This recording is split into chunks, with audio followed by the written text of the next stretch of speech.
জি রাইহান ভাই বলুন। ভাই এই যে ভাইয়ের সাথে কথা বললাম, আমার মা উমরা হজ করতে যায়। এখন ভাই আমি তো কোরআনের বিষয় মোটামুটি একটু আমরা এই বিষয়ে ধারণা একটু আছে, একটু বলি আর কি। কিন্তু উমরার বিষয়টা, উমরা হজ করার একটু ভাই যদি ক্লিয়ার একটু বলতেন সবচেয়ে উপকার হতো ভাই। কোরআনে কিরকম ধারাবাহিকতা আছে যে উমরা হজ করা খুব জরুরি বিধি এবং কি এটা করাই লাগবে, অথবা বছরে একবার সারা সরি জীবনে একবার, এরকম কিছু উল্লেখ আছে ভাই? উমরা হজ কি বললেন বুঝি নাই ভালো করে। ভাই আমার মা উমরা হজ করতে যাবে আর কি বলছে। আমি বললাম যে উমরা হজটা করবা কিভাবে, কোন কারণে, কোরআনে কিরকম ভাবে ধারাবাহিকতা আছে আমার জানা তো এরকম আমি দেখি নাই। তো ভাবলাম যে ভাইয়ের সাথে একটু পরামর্শ জানি, সেই জন্য ভাই আমি একটু জানতে চাই যে উমরা হজ করা কি অতি জরুরি না জীবনে একবার করা লাগে নাকি এটা? হজ করে কি এটা বাধ্যতামূলক করতে হবে নাকি এটা? না, হজ কুরবানি নিয়ে তো আমাদের ভিডিও আছে আলাদা, আপনি সেই ভিডিও দেখেননি? ভাই ভিডিও দেখছি, তাও আমরা মুখ থেকে একটু ওনার কাছে আমি ডাইরেক্ট কি করলাম যে এটা কি বাধ্যতা আছে নাকি এটা ভাই, সেটাই আর মানে কি। আপনি ভিডিও দেখে কি কিছু বোঝেন নাই? জি বুঝতে পারছি ভাই, সেটা আর কি ক্লিয়ারের জন্য কি আপনাকে একটু। কি বুঝছেন বলেন তো? ওইটা তো হজ করা ভাই, আমি তো কোরআন এরকম পাই নাই যে হজ করা লাগবে অথবা এরকম বলছে, এরকম মানে কিছুই করা নাই। কি বুঝছেন? আছে? এরকম তো যে মহিলা তো উমরা হজ করা লাগবে, সেই ক্ষেত্রে আবার বলতেছে উমরা উমরা মানে কি আপনি জানেন? না না ভাই সেটা জানি না, সেই জন্য ভাই এর জন্য বললাম আপনারা ভাই, উমরা মানে তো আমি জানি না। আপনি আমাদের taskiyanofs.com এ ওই সূরা বাকারার পড়ছেন? সূরা বাকারা তো ওই আমরা ভাই এই ভিডিও দেখে দেখে একটু পড়ছি আর কি, অনেকগুলো আর কি সূরা বাকারা আমরা মাঝে মাঝে এই যে ডিবেট করেন অথবা করেন এগুলো একটু শুনি আর কি, অথবা আমি দেখছি ভিডিওতে আমরা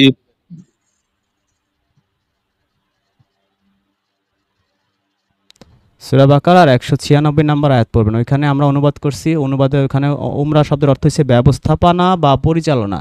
যারা জি ভাই। এই হজকে ব্যবস্থাপনা বা পরিচালনা করবে, সেই পরিচালকদের আরবি হচ্ছে উমরা। যে আল্লাহর জি সন্তুষ্টির উদ্দেশ্যে বাহাস বা বিতর্কের সম্মেলন ও তার ব্যবস্থাপনা বা পরিচালনা বা তত্ত্বাবধায়ন বা অংশগ্রহণ পরিপূর্ণভাবে করো। আল্লাহ সেই কথা বলছে যে হজের ব্যবস্থাপনাটা সুন্দর করে করো। এরা হজরে বানাইছে আলাদা, উমরাকে বানাইছে আলাদা। আরে ভাই, আল্লাহ তুমি হজ করে, এরা বলতেছে কি যে ওই যে 4 মাসের মধ্যে করলে সেটা হচ্ছে হজ, আর বাকি সময় বছরের অন্যান্য সময় করলে সেটা হচ্ছে উমরা। কিন্তু আল্লাহ কি হ্যাঁ হ্যাঁ আয়াতে সেই কথা বলছে? আমি আয়াতটা আপনাদের জন্য নিয়ে আসি। মোল্লাদের জারি জুরি কিছুটা দেখেন। এই হ্যাঁ, দেখেন, সে আর কি ১০০ ভাই। ১০০ কত নাম্বার আয়াত? 96 বলেন না? এই ৯৬ নাম্বার আয়াত, তাই না? এই- এবার দেখেন, 96 এরা কি জি আসলে জি। আয়াত মানে? আয়াত মানে না। আমি আপনাদের হাতে কলমে দেখাচ্ছি। স্ক্রিনে কি আসছে? না হ্যাঁ, ভাই এখন আসা দেখেন নাই। তো। দেখেন এখানে কি বলছে, আর হজ ও উমরা আল্লাহর জন্য পূর্ণ করো। ফজলুর রহমান লিখছে তোমরা আল্লাহর জন্য হজ ও উমরা করো। তো আল্লাহ তো দুইটা একসাথে করতে বলছে, তুমি একটা করো কেন? আল্লাহ তো হজ আর উমরা দুইটাই করতে বলছে। তো এরা বলে হজ করলে আর উমরা লাগে না, উমরা করলে হজ পরে করা যাবে। দুইটা আলাদা, এরা কিভাবে করলো ভাই? আল্লাহ দুইটা একসাথে করতে বলছে না? বললো যে নামাজে রুকু সিজদা জি একসাথে করো, কথার কথা। তা আপনি তো শুধু রুকু করবেন সিজদা করবেন না, এটা হয়? অথবা সিজদা করবেন না রুকু করবেন না, সেটা হয়? হয় না তো। না না আল্লাহ দুইটা একসাথে করতে বলছে, তা আপনি দুইটা একসাথে করেন। হজ আর উমরা একসাথে করেন। তা তো করে না কেউ। দুইটাকে একসাথে না করা না যায় নাকি? করা যায়ও না। আল্লাহ তো দুইটা একসাথেই করতে বলছে।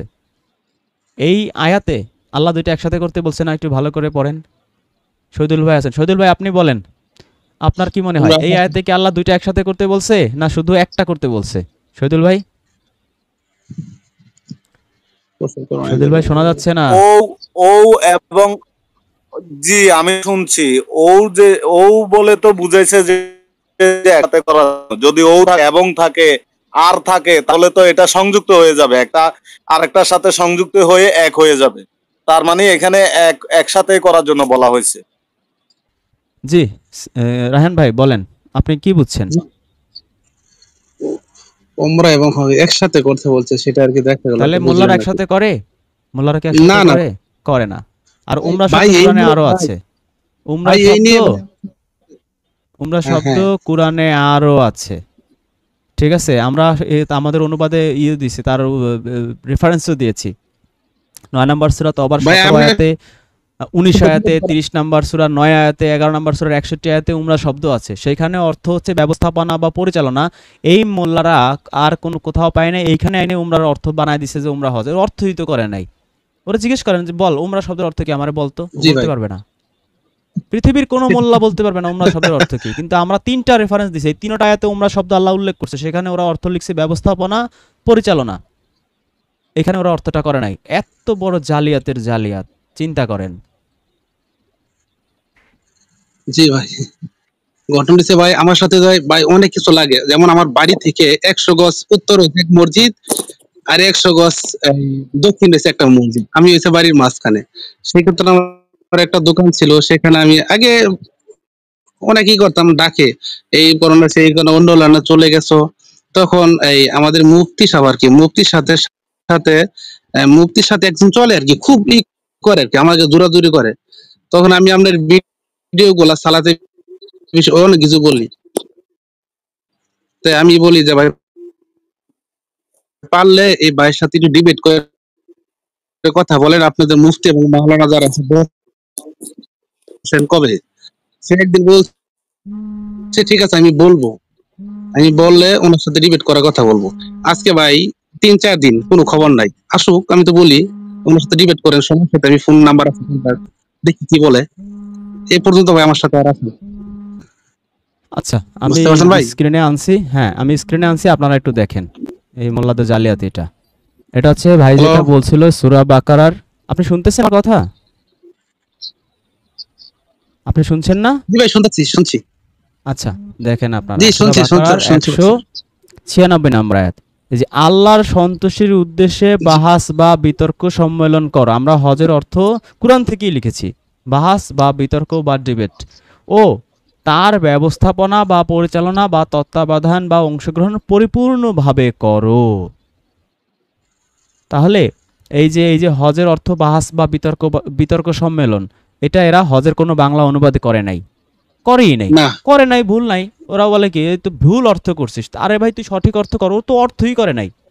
অর্থ করলে না মানুষের ভুল বা সঠিক হওয়ার সুযোগ থাকে, তাই না? অর্থই যদি আপনি না করেন, আপনাকে আপনার এই স্কুলে ভর্তি হইলেন, স্যারে বললেই জি বল ভাই। 9 আর 9 যোগ করলে কত হয়, আপনি বললেন, আপনি কিছুই বললেন না, 18ও বললেন না, 17ও বললেন না। আরেক ছাত্র বললো 9 আর 9 যোগ করলে 17 হয়, ওরে দিল মাইর, আপনি আর মাইর খেলেন না কেন? আপনার ভুল হয় নাই। ভুল কেন হয় নাই? আপনি বলেনই তো নাই, আপনি পারেনই না। চালাকিটা বুঝছেন জি ওদের? ও অর্থই বলে জি নাই, ভাই। এই জন্য ওর ভুলও নাই। আর আমরা অর্থ লিখছি, এখন আমাদের ভুল। আমরা সালাতের অর্থ, ও লিখছে কি নামাজ, ওইটা হিসেবে অর্থ না। ওই যে ফার্সিরা লিখছে ওইটারই লিখে দিছে, ওইটা তো ফার্সি ভাষা। তুই বাংলায় বল, বাংলায় বলতে বললে আর বলতে পারে না। বাংলায় বল সালাত মানে কি, আর খুঁজে পায় না, অর্থ খুঁজে পায় না। ওই ফার্সি নামাজ লিখতেছে। আচ্ছা, জাকাত মানে কি, ও জাকাতে কোনো অর্থ বলে না। জাকাতে যে জায়গায় কোরআনে যে সমস্ত জায়গায় জাকাত আছে, ও জাকাতে লিখে রাখছে। চালাকিটা বুঝছেন? গেল। ভাই আল্লাহ গর এরপর মসজিদ রুকু, কইয়া টাকা। রুকু অর্থ কি? ওরে বলেন রুকু অর্থ কি? ও রুকুর কোনো অর্থ বলে না, রুকু রুকু লিখে রাখছে। আমি লিখছি রুকু অর্থ ভদ্রতা, নম্রতা, বিনয়, বিনম্রতা। ভুল হয়েছে, তুমি কোরআন বিকৃত করছো। আরে ভাই আমি কোরআন বিকৃত করছি মানে, তা তুই বল রুকু অর্থ কি। সে বলবে না, রুকু অর্থও বলবে না। সিজদা অর্থ আমি লিখছি বশ্যতা স্বীকার করা, মান্য করা, মেনে চলা, আনুগত্য করা। ভুল লিখছে, এটা কোরআন বিকৃত করছে। ওই যে নতুন ওই যে ই আছে না, ওই যে চিটার গ্যাং, চিটার চক্র, মানুষের ওই যে ইমোশনাল ব্ল্যাকমেল করে টাকা পয়সা হাতায় নেয়। এরা বলে তুমি নাস্তিক, তুই বলছিস ফালতু আয়াত, ওইটা সেইটা, অমুকে অর্থ, ইমান অর্থ, ওইটা সেটা, বিভিন্নভাবে এরা বলতেছে আমি নাস্তিক, আমি কোরআন বিকৃত করি। মানে ওই যে সেই আহলে হাদিস মোল্লাদের মতো করে কথা বলে। তো একই সেম সিস্টেম। তুমি বিকৃত অর্থ করছো কিভাবে? রুকু অর্থ লিখছো বিনয়ী, ভুল। তো তুই বল সঠিক কি। আমি বলবো না, আমি রুকু অর্থ রুকু। আচ্ছা ভালো কথা। সিজদা অর্থ কি? আমি লিখছি মেনে চলা, মান্য করা, আনুগত্য করা, বশ্যতা স্বীকার করা। ভুল, বিকৃত করছো, তুমি নাস্তিক, তুমি কোরআন বিকৃত করে, তুমি কোরআন মানো না। তো তুই বল সঠিক কি ভাই, আমাকে শিখাই দে। আমি বলবো না, সিজদা অর্থ সিজদা। কেমনটা লাগে বলেন? এই যে এখন এই যে উমরা অর্থ কি, হজ অর্থ কি, ও অর্থই করবে না। হজ মানে হজ, উমরা মানে উমরা মানে উমরা, রুকু মানে রুকু, সিজদা মানে সিজদা। আর ভাই তুই তো অনুবাদই করিস নাই।